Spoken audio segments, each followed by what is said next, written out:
I'm Mark Timbrook. I'm the channel marketing manager for BMD, and we're honored to have so many of you join us today from around the country. For those of you who may not know, BMD is a 100% employee-owned company. It's over 75 years old now, and it's great to have all of our divisions participating and represented here today. Couple of quick things before we get started. First of all, our webinars are recorded, so you'll be able to see what we're talking about today at a later date if you need to, or you want to share this with somebody else.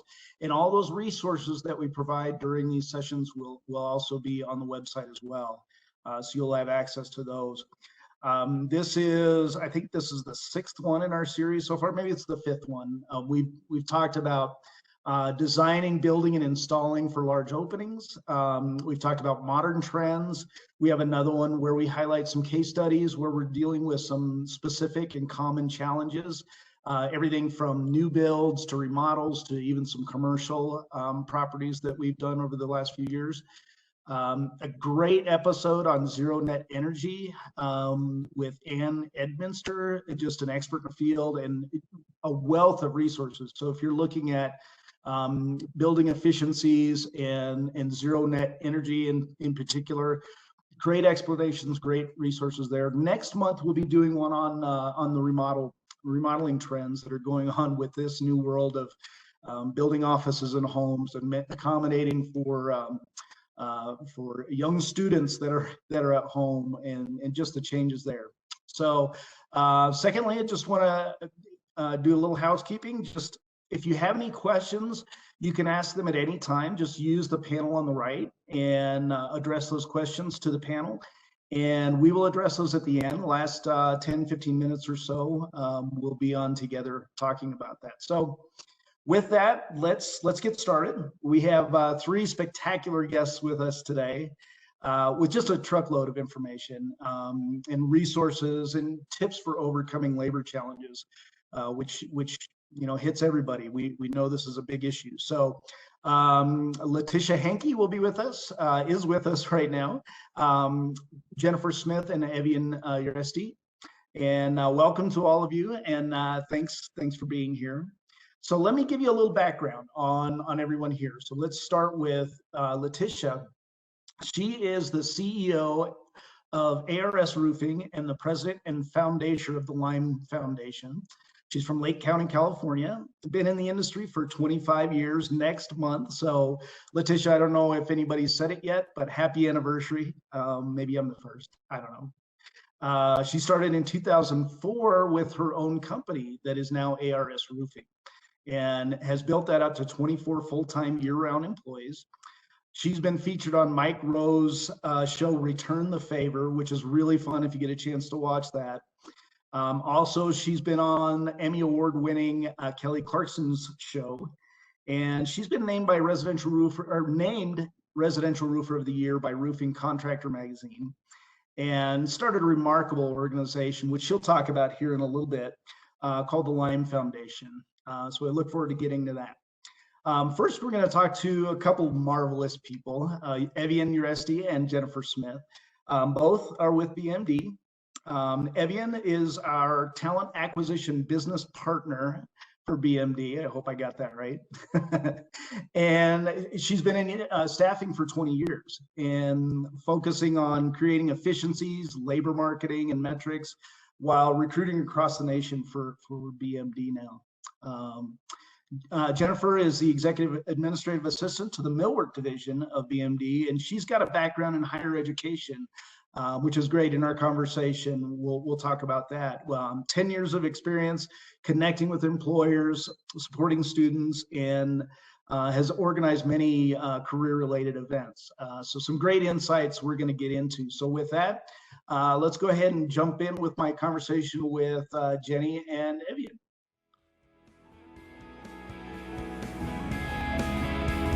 Okay, we're going to start with Evian and Jenny, and I appreciate you guys coming on with us today. This is great. I think this is going to be a fun discussion. You guys bring a lot of background in the HR industry, and so let's just jump right in and talk about the modern workforce. How's it different now? What are the challenges in training and in finding skilled laborers and artisans? Yeah, absolutely. A lot of students who are graduating high school are looking at other positions and roles in the IT world or things like that. And the modern workforce is definitely different from our previous workforces where people graduate high school and go into carpentry or construction. And those are really the employees that we're looking for. So how to find that top talent and how to retain top talent against all the competition of high tech and nice buildings, Google even. That has been a challenge.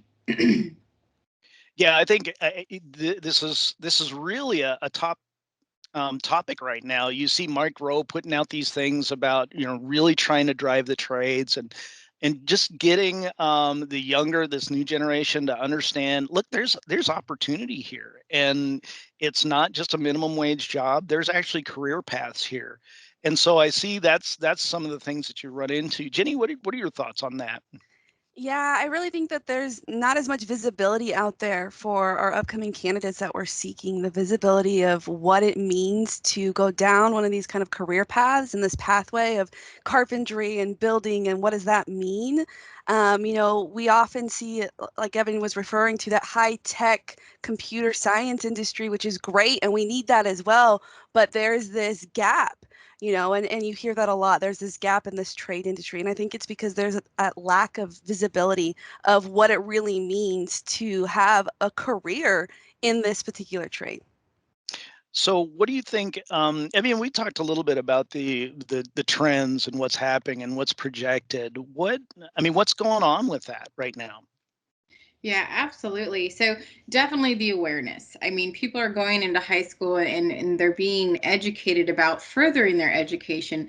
But the reality of that is that not everybody is wanting to go to a 4-year college or take additional educational classes and Mm. have student loans, or they can't afford it. And some people just need to actually work, whether it's to support their family or maybe they're just not interested. And I think that's something that definitely, Jenny, that you said that we need to focus on and educating them on what other opportunities they have other than just a traditional college um, pathway.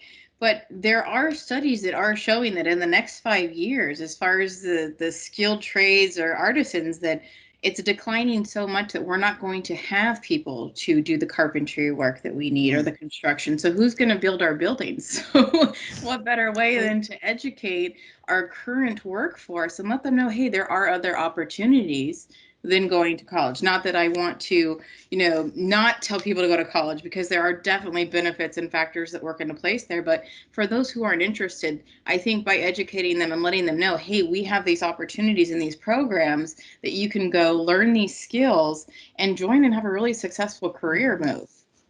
Yeah, yeah.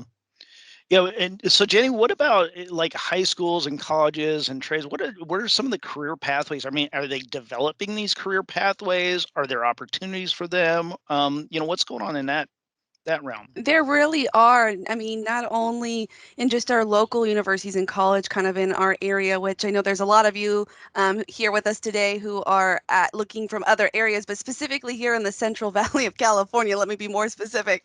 There are, internship programs, co-op programs that you can plug into and really help support your own career pathways for your business through these students and these potential candidates, and really providing that as well. So I think it's really connecting with those universities and colleges, as well as the local high schools, to really build that pipeline, to really build that connectivity of the next generation of candidates.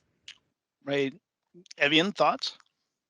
Yeah, absolutely, absolutely. And I think that we've been to several different co-op opportunities or job fairs for local colleges, and even in those programs, a lot of students were really looking more towards carpentry, finished carpentry, or some type of position within these industries that we're looking for.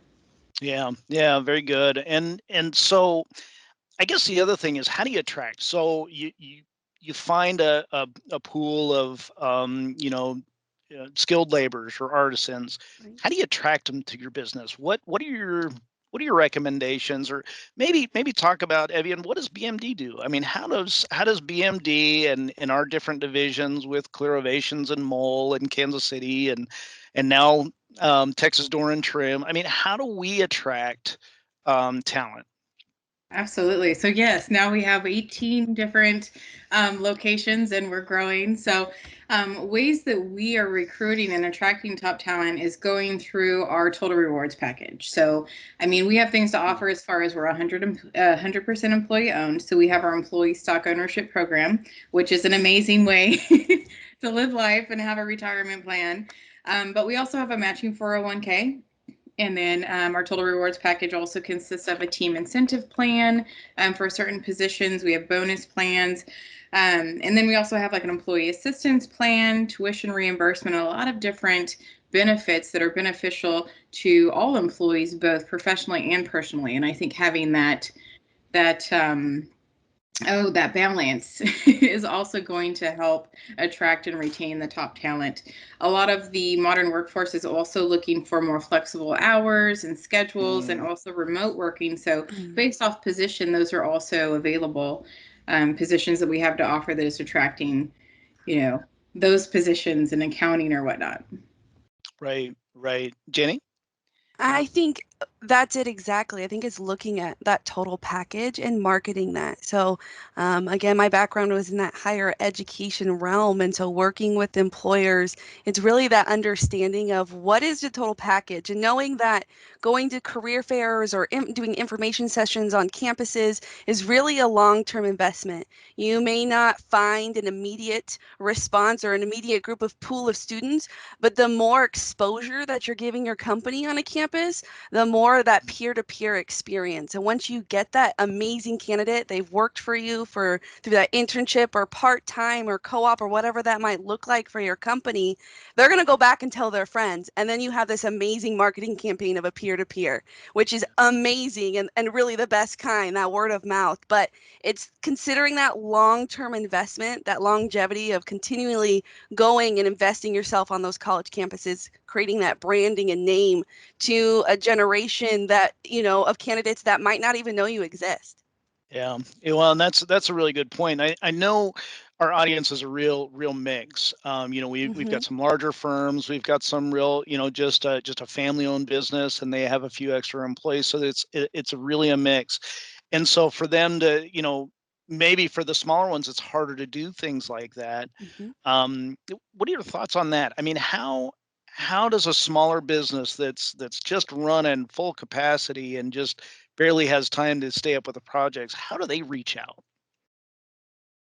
Yeah, I think also with investing in their employees. So I know other companies have these programs as well, but just BMD in particular. So if we have a student who goes through these training programs and they start on an intern or a co-op opportunity, that employee might look and say, hey, I'm in finished carpentry or installing, but I want to do more. So if they're working for us and then they're taking classes and we help with that tuition reimbursement program, we're investing in this employee, helping them achieve their career goals. And I think that's what really helps retain these employees, by showing them that, hey, we care. We're all employee owners here. How are we going to help each other? And I think that environment is going to help the employee grow in their career and educational goals, and also help us fulfill our roles that we have available. Right.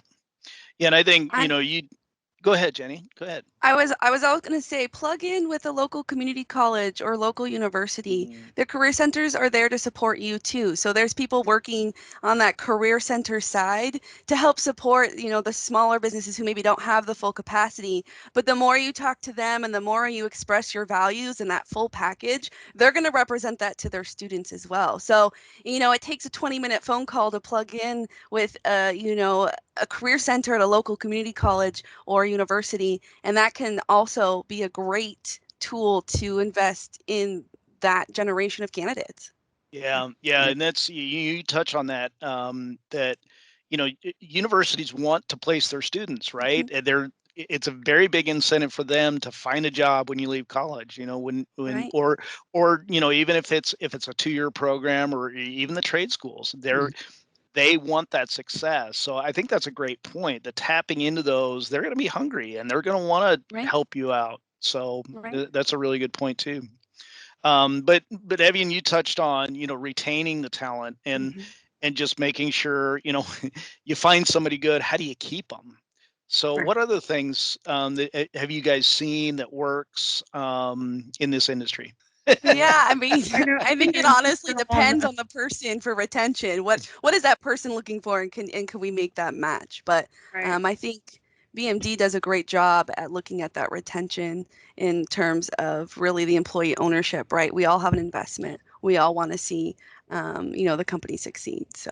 Well, and I've been deeply involved with the ESOP organization, which is the Employee Stock Ownership Program. Did I say that right? Yeah. Evian? Okay, good.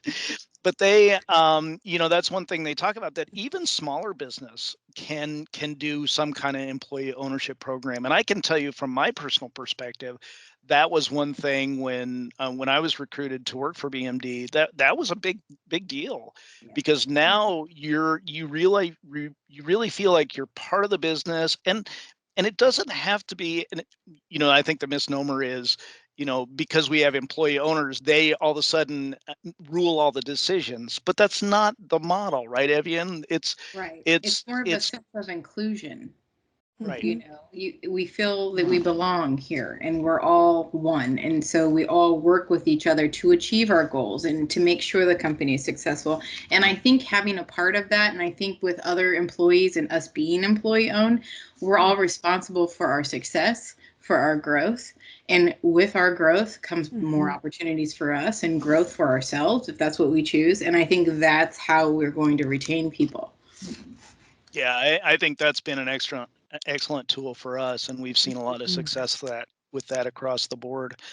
So just real quick, some final thoughts on, we talked about resumes a little bit. We talked about job descriptions and how that impacts, and I know, Evian, you've got some thoughts on resumes, and that aren't always shared, but I think it's a very valid point. So talk about that a little bit, about the importance of resumes, or importance of looking at the entire picture rather than just the paper. Absolutely. So definitely with resumes, we want to make sure it's free of spelling errors, that it makes sense, that it's up to date. Those are the first initial things that people are going to see. So if you haven't updated your resume from 2019 and you're applying to a job in 2021, what have you been doing for 2 to 3 years? So if I have 5 people who have that updated information, I'm going to call them before I call this other person and have to find and locate and things like that for a resume. Now, that being said, okay, it's statistically proven that within the first 30 seconds, people will glance at that resume and determine if they want to move forward or not. A lot of people do that. I know a lot of people who do that. However, if we're looking to people who are fresh out of school, high school in particular, are we not going to call and coach and use that opportunity to let them know, hey, if you update your resume to the fullest potential, right? And then you come in for your interview and you have that confidence. I mean, that's a teaching point that we can assist with, especially when they're coming out of high school, or we have these programs in place, these career pathways, right? So there's that. But then if I'm looking for somebody who is an installer or a service technician, and maybe their resume isn't flawless, or it doesn't truly depict what they've done for a living, or the specifics on carpentry or trim carpentry, right? I'm not just going to throw that person's resume away and move on. I'm going to see, is there potential there, and start with my phone interview. So though it's important to have a super great, amazing looking resume, because that is your first impression, I think it's super important to see the potential of what they've been doing, and then maybe have that conversation in your interview process and ask them, okay, so elaborate. Maybe they just don't know or have the skills to write this amazing resume to use. There's more to what we need employees to do in our skilled trades than whether or not the resume is perfect and flawless. Yeah, and I think that's an important point from the hiring aspect too, that it's like, take a little time to find out, okay, the paper's got some of the basics, Right. but find out the person, and take that short phone interview. Is that what you're saying? Maybe that phone interview is a great little filter tool to say, oh wow, did I find a diamond in the rough? And Right. at this level, when you've got somebody coming out of high school, or maybe out of a trade school or college, that there may be a lot of diamonds in the rough. You don't know. A quick phone screen will solve that, but it's just like with most recruiters, and I think this is most recruiters, that when you go places, you're constantly meeting people and speaking to them. And I know I've gone to several different places, Home Depot, Lowe's, whatnot.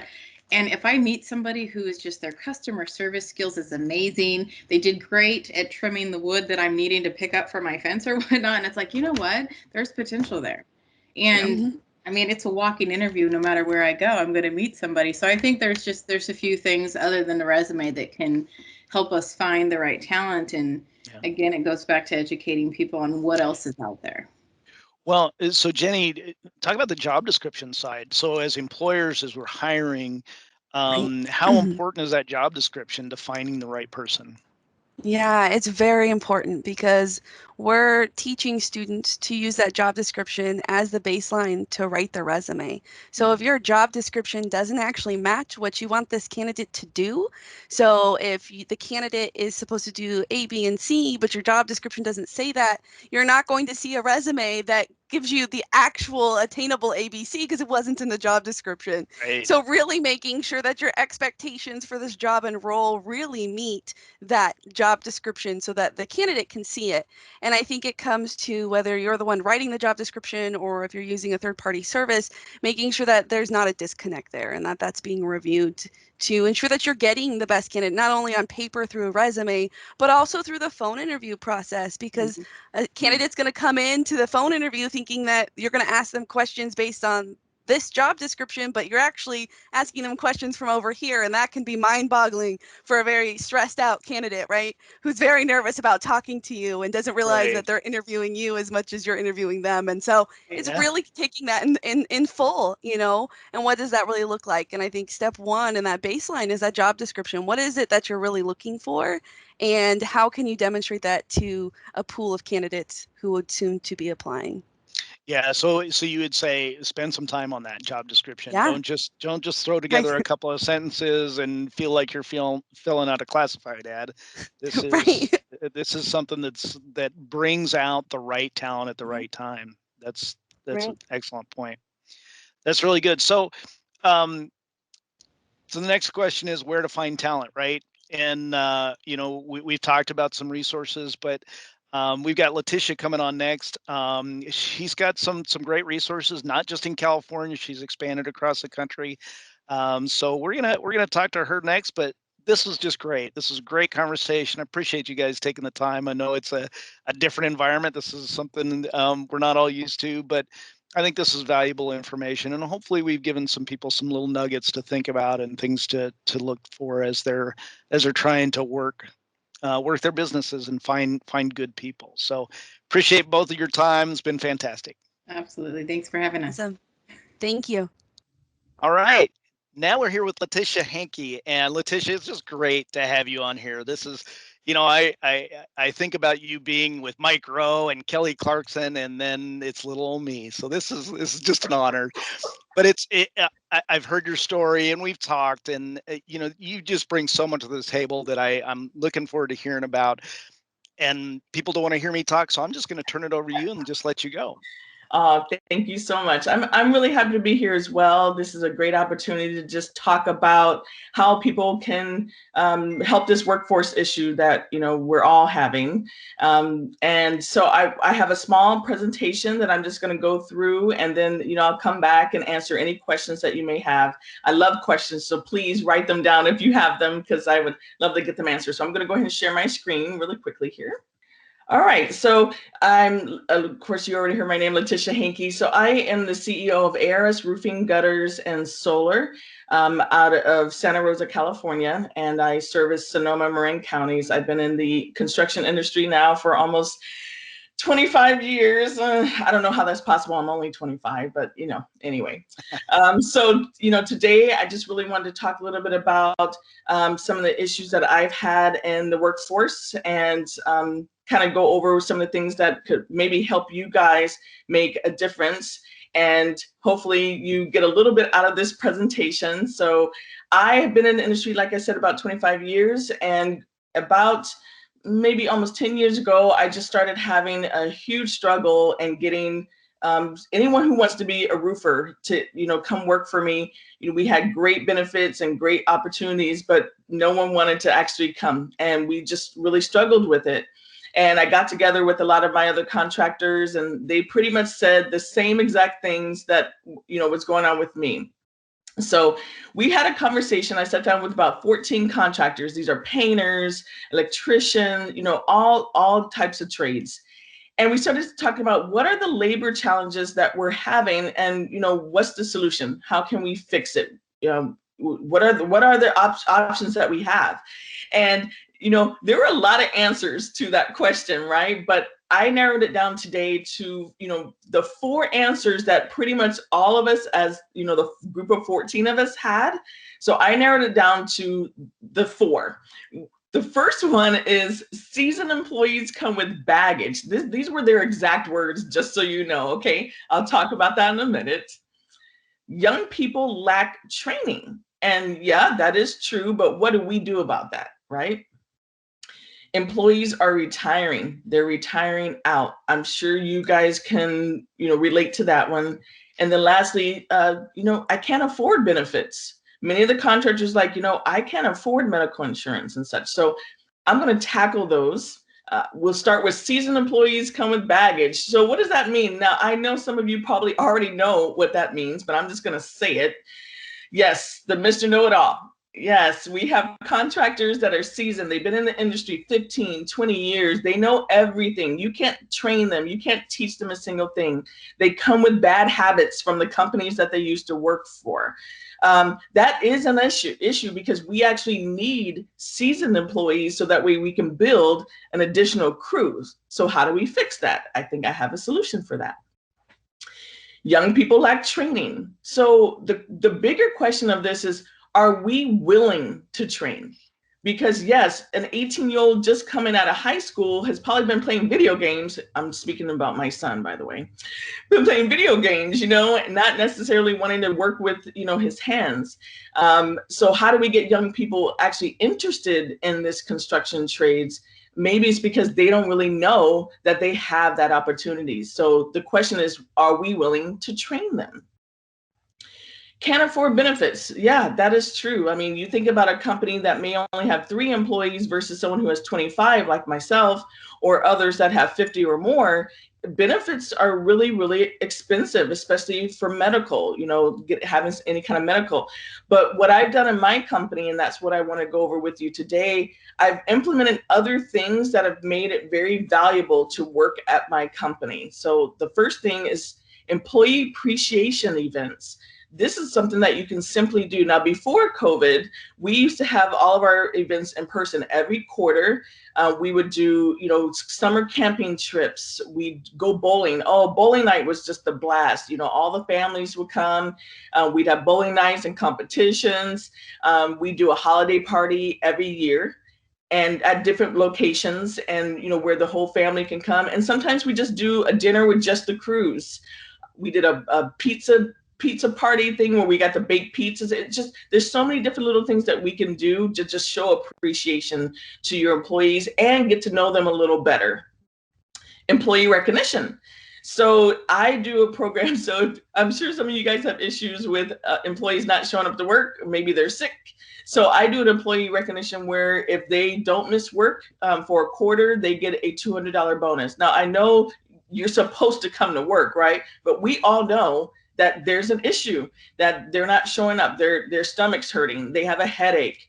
I guess that's why Tylenol and Pepto-Bismol exists. But anyway, that is an issue. So after a year, if they haven't missed work the whole year, in January, they get a $1,000 bonus.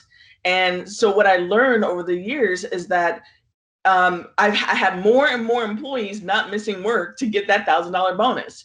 And it's worth it to me to pay that bonus to make sure that I have all my crews on site, and it helps with production of jobs as well. Aflac insurance, there's different insurance opportunities that is very, that's not very expensive. We have dental, vision, and an accident plan through Aflac, and that is a really great opportunity for you, that if you want to have some kind of value, you can look into their dental plan, because it's really like $26, $30 a person, and it makes the employee feel really appreciated. And I remember their faces when I announced to them that we were going to have dental insurance. They were just so excited about that. So just know that there's opportunities, and I have really great connections if you need someone really good to tell you more about that. Holiday bonuses, I was really shocked to learn when I would get together with my contractors that they don't give, holiday bonuses, even if it's $25 gift card or something. This is something that you can really implement, right away. Really, at the end of the year, you can get them some type of holiday bonus. And I can't even tell you how much they'll appreciate that and realize how special that is, being that not a lot of companies do it. Retirement, I do an IRA for my employees for their retirement, and I match it at 3%. And there's a tax benefit to that as well. So there's a benefit for everybody, and it helps your employees save up a little money for their retirement. And I have good people to talk to if you don't have anyone. And then lastly, just treating your employees with respect. You say I can't afford benefits. Well, this is something that you don't have to pay for. When I say that, it means, I know all my employees. Not only do I know their names, of course, but I know their kids' names, and I know their wives' names. And, I treat them with respect. And many of my employees that have come to work for me over the last 10 years, most of them say they heard through the grapevine how I treat my staff. And I have a very, very low turnover. So those are a couple things that you can think about. And then lastly, employees are retiring out. Yes, they are. And we know that this is in the statistics that baby boomer generation is retiring, and the lack of young people to replace them really, really exists. There's an estimated 3 million trades jobs remaining vacant right now. And you know why? It's basically because the young people don't know. They simply don't know that they have the opportunity to go into a trade or be in a trade, because in high school, they're not taught that. They're taught, go to college. I mean, I'm sure their parents, think about your parents, they probably said, you got to go to college.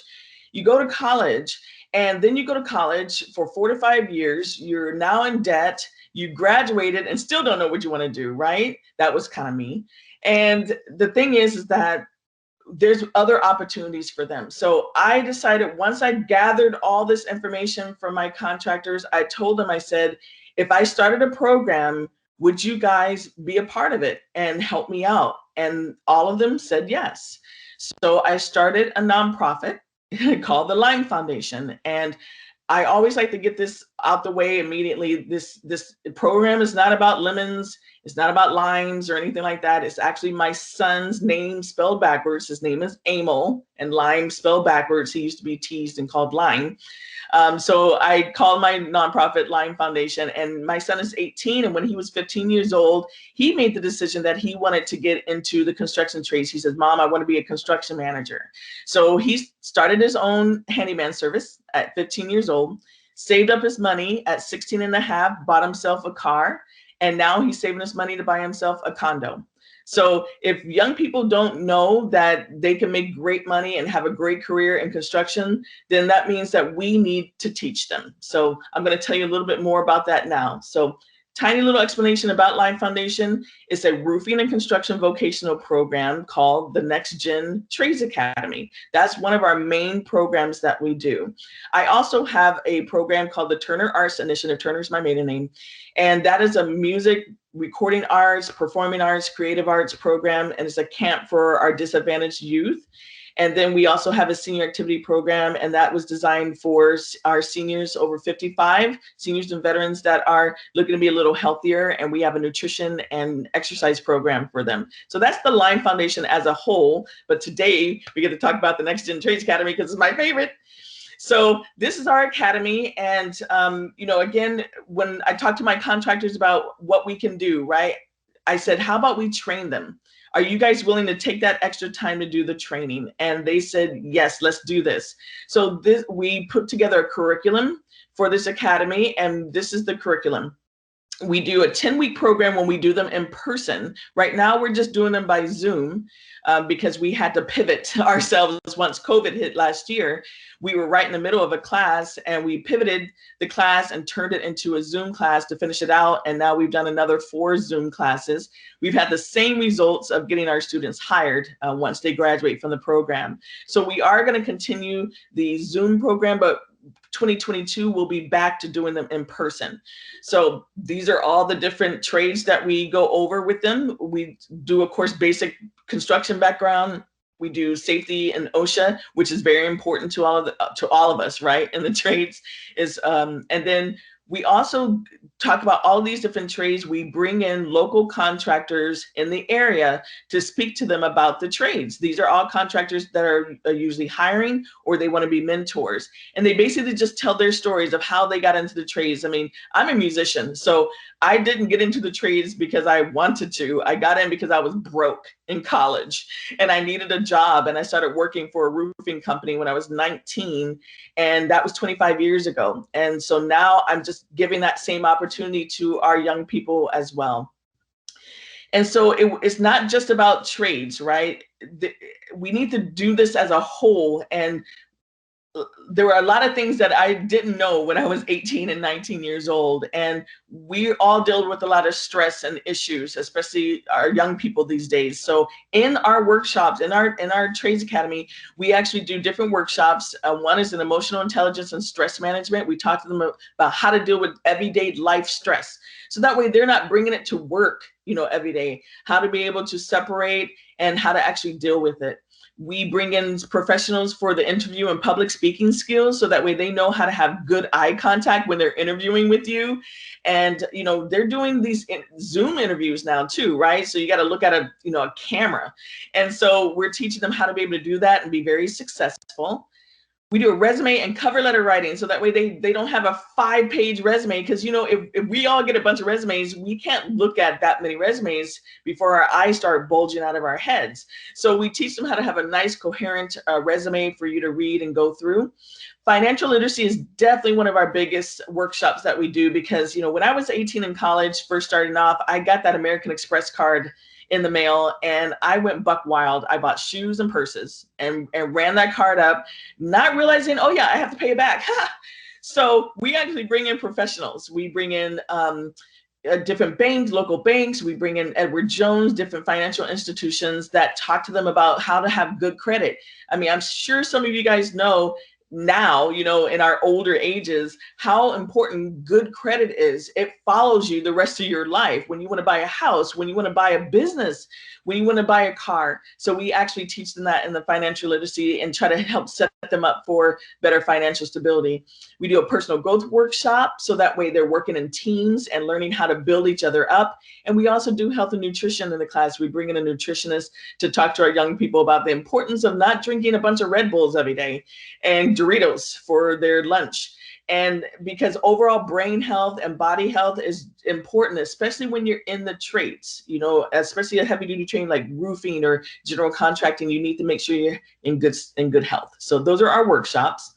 And then I just wanted to show you a little bit about our training. These are, of course, our classes that we did in person. We're not doing in-person classes anymore right now, not until 2022. But we do a lot of training where our students can kind of get a real life feel of, what they're doing. So this is Restoration Week, where they get to dress up in a full hazmat suit. And if you're at all familiar with restoration companies, they deal with a lot of mold, mildew, fire damage, water damage, but they also deal with hoarders. So we try to make it fun in our class. So we do this hoarder game where we kind of set up like a wrestling ring, and we have them come in and try to look for like these little pieces of paper. And it's hard to find because there's all this stuff. And so we just try to set up real life situations for them and make it very fun. Other training activities, we build solar kits during our solar week. We do a solar lesson, and then we have them build their kits from scratch and as a team. And again, it's just, another team building exercise, because when they're working for us in the trades, a lot of times they're going to be working on a team. And then we also want to see, how well they do with just following directions, right? Because that's also a very important thing when you're hiring. And then if you see that giant Jenga right there in the middle, that's during our architectural engineering week. And basically Giant Jenga, if you've ever played it, is really about having a good solid foundation, right? I mean, you pull the wrong block and it's all going to come crashing down. And so it's just one of those lessons where they could be a little more involved in understanding the importance of, you know, architecture and structural. So it's a lot of fun, actually.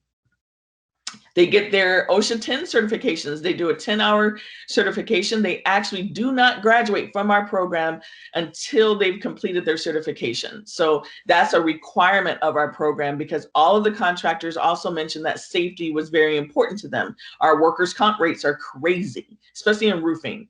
And so they get certified, and all of our students that have graduated from our program are certified. And we've had 123 students graduate so far. And then they get tools. So you all know how much tools are, and young people that are just starting off in construction, they don't have an extra $500 and $700 to buy their tools. And you also know that they need tools to, you know, to work on a lot of our trades jobs. So we have a program that actually gives our student tools, and I'll tell you a little bit more about that in just a moment. And then we have a graduation for them. You know, it's a great chance for them to meet. This last year, we've had to have our graduations virtually, of course. We've had them drive-by graduations, but we made it happen. So that's what matters the most. And that's when they get their hard hats saying that they completed, and their plaques, so they can be really proud that they actually completed this program. So I wanted to show you a little bit about our tiny home project, because sometimes our students aren't quite ready for you know, being out in the field with contractors. So what we do is we put them on our tiny home project, so that way they get good hands-on, especially ones that have never held a hammer before. We give them a chance to get trained kind of one-on-one. We usually put about 5 to 6 students at a time on the projects, and then they get to learn a little bit more detail on the building and get a chance to kind of do it on their own. And then that preps them for when they're ready to go and get their jobs in the real life. So, you know, usually we can recognize some of the students that need that little extra. So those are the ones that we put over on the tiny home. We are hoping to finish, go back to that program very soon, hopefully in the next 6 months. So let me tell you a little bit of how we got our tools, because I'm really excited about it. Mike Rowe has, if you know Mike Rowe from Dirty Jobs or any of his other shows, he also has a show on Facebook Watch called Returning the Favor. And about a year ago, so this was February 2020, right before we all went into shelter in place, and Mike Rowe came on and he surprised me, basically, and I was ended up being on his show, and he gave us all of those tools. He gave us enough tools for over 100 of our graduates. So we've been able to give so far 63 of our graduates tools for them. And then we'll be looking for long-term opportunities to be able to continue that tool program, because we've seen how much it's really helped them. He also gave us a grant so that way we can continue doing 2 more cohorts of our classes. So it was really great. If you can't tell by my face, it was a big surprise. And then we also had the honor of going on the Kelly Clarkson show. She had heard about my Line Foundation, wanted to, you know, have us on the show just for our NextGen Trades Academy. But then at the last minute, she wanted to bring on some of my students and graduates from our other programs as well. So we had the great fun of going on her show. And, you know, it was during COVID time, so we couldn't fly to LA. We just went ahead and did it on her virtual show, but it was still just as much fun. It was a blast. So lastly, oh, well, what can I do to help? Well, I am so glad you guys asked that question. So there's a few things, a couple things you can do, right? One is just check for your local programs. There are actual training programs most likely in your area, and you just don't know about it. Number one, if there are junior colleges around, I know here in the Santa Rosa area, our junior college not only has a roofing training program, but they also have a construction training program. There are also some local high schools that have a CTE, career technical program, in their actual high schools. So it just takes you doing a little bit of research, maybe even making a couple phone calls, and you'll be able to probably find that there are young people that actually do want to be in the trades. They just simply didn't know about the opportunities. You can start your own program. Yes, you could do your own if you wanted to. I mean, maybe you have that desire to, like I did, you know, to just do a little more, because, you know, yes, I can donate to this and that, but I really wanted to be able to do something I could be really proud of. And I can tell you right now, there's nothing more special than having, you know, a student who was on probation, who changed his life around and has now been working for Tesla for the last 2 years now. You know, it means so much to really have that type of thing happen to you. So, and, you know, say you don't want to do any of those things, hey, you can call me. You know, I'm always looking for opportunities to bring our program to different locations, and you can contact me at my email there, and my website is also there. And that way you can look and see how you can bring it to your location. And I'm always ready to have a conversation about that, because I know there's so many more young people out there that really, really, really do need our program. So I want to say thank you guys so much for listening to me, and you know, I very much look forward to answering any of your questions. So thank you so much. Yeah, Letitia, that's just great. I really appreciate you coming on. This has been fantastic. I love the practicality of what you bring. The Lime Foundation is just an incredible story, and to watch it grow. And you know, we've got an audience that's spread out of the country, spread all over the country. We've got, you know, Texas, Kansas City, Iowa, Colorado, New Mexico, and of course, California. And so, you know, it's good to see, you know, how you can reach out to those areas too. But let's do that. Let's bring back Jenny and Evian, and we'll just start answering questions. I know we've got some already, so we'll jump back into that now. Okay. All right, so we're going to bring everybody back in here, technical difficulties aside. So I guess we'll make sure all our panelists unmute themselves. And I'm going to turn it over to Dalila, who's going to address some of the questions we've been getting throughout the session here. So Dalila, it's all yours. Great, thanks, Mark. First question was for Jenny and Evian. Are there any new recruiting techniques or activities that are proving to be more successful in the new environment without in-person job fairs? I can answer that one. So a lot of universities and community colleges are doing virtual type events, and we've actually seen more students attend virtually than we have when we've been in person. I think for a lot of students, the ability to just quickly hop on their computer and be able to talk to an employer has proven to be a more successful opportunity for them than actually having to be in person and get all dressed up and fully prepared. So we've actually seen more success in a lot of ways with our virtual type events. No, that's really great. Thanks, Jenny. And then for all three of you, and I know Letitia, you touched a little bit on this. How can we counter negative publicity or lack of publicity for careers in this industry? Oh yeah, negative publicity. I have to mention this, and I'm sorry. I apologize in advance. When I talk to my students, every class, I ask them, you know, what is the first thing you think of when you think of a plumber, you know, in the construction industry? And you can take a guess what their answer is plumber's crack. And that is, I'm sorry, I apologize in advance. That is the problem with construction trades and in this type of trade, is that that's what they think of. And that's the kind of thing that we're trying to fight, you know, that it's not about that. Plumbers make $150,000 a year or more, right? So it's really just about getting that education into these young people and help them to understand that there's a lot more to the trade. So I think it's just our responsibility of making sure they're educated about it. So sorry. No, that's great. That's a great answer. And yeah, we did have a gentleman. He just asked, well, what can he do as an employee in this industry to nurture his own talent? What is anything that you guys can think of that can nurture your own employee talent to keep them in this industry if they're just starting off?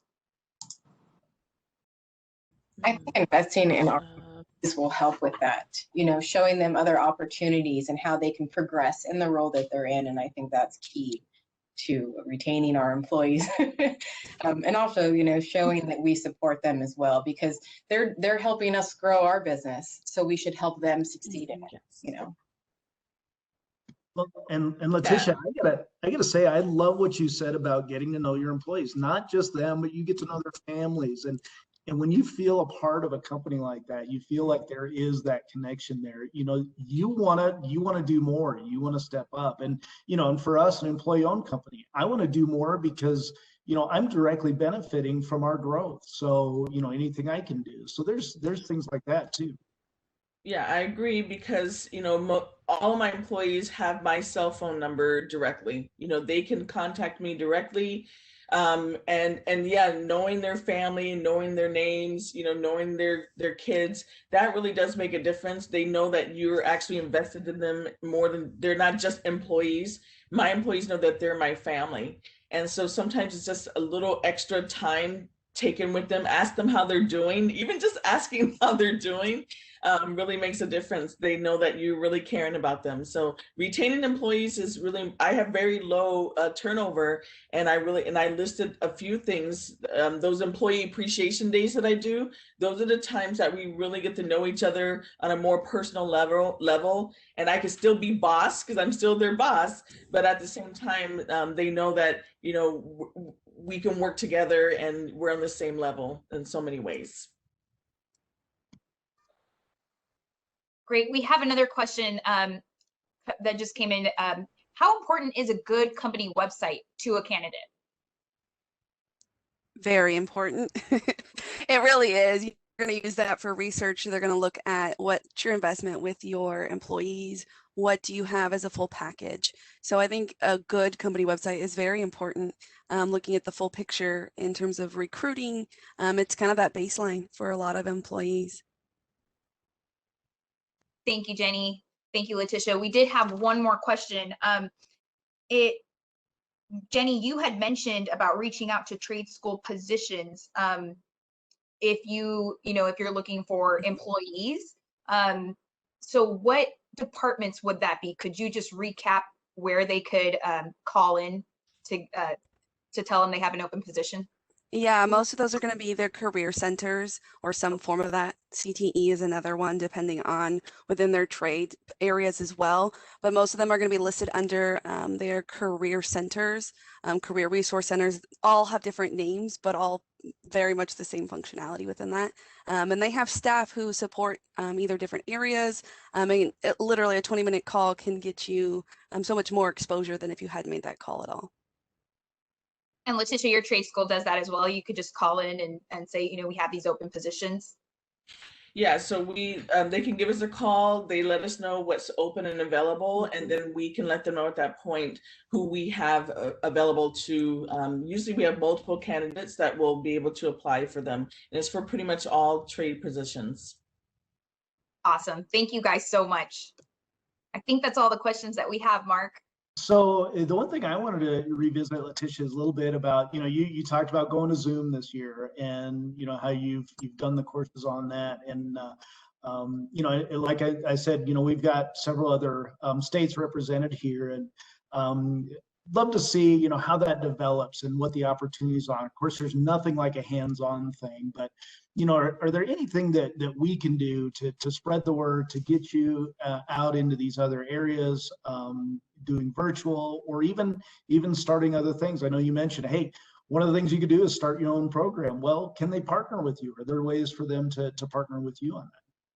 Yeah, we're always looking for new contractors to come on board, because the nice thing is they know other contractors. So to get into your area, basically we start with about 11 different trades.